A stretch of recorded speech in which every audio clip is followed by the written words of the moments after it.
The big story we're tracking, Israeli Prime Minister Benjamin Netanyahu, he's in Washington, set to meet with President Trump at the White House later today.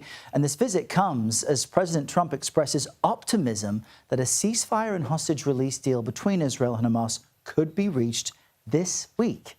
CBS News Middle East reporter Courtney Kealy joins me now in studio to discuss if this is really possible. Courtney, great to see you again this morning. And I know that you're in touch with your sources and you're getting new information about what Netanyahu specifically wants out of this trip, how he might get it, and why. Break that down for us. Timing is everything, and what Netanyahu is coming off of is higher approval ratings than most that he's seen in the last 21 months since the Hamas massacre. Now, he has those approval ratings from the strikes on Iran, and also the U.S. participating in those strikes with their B-2 bombers. What he's looking for from President Trump is a green light for future strikes in Iran, possibly, and while Trump wants a possible Iran deal. But the real issues and the stakes at hand this week are Gaza.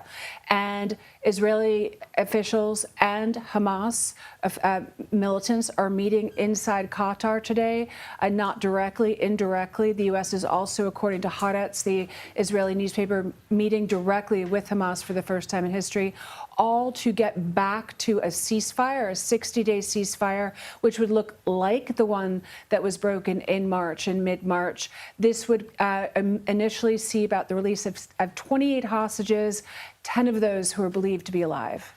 And the Prime Minister wants to kind of be in Washington for the week. Why is it important this month that he gets something out of this conversation today? Exactly. His coalition is always on the ropes, and there's dissent between the IDF head, the top IDF chief, and his far right-wing coalition. There was a big argument before he left for D.C., and he needs to actually get all of the U.S. officials on board, first of all, meeting with the Vice President, with the Secretary of State, with the Secretary of Defense, among others. So that will be a week where he'll also be meeting with Jewish leaders.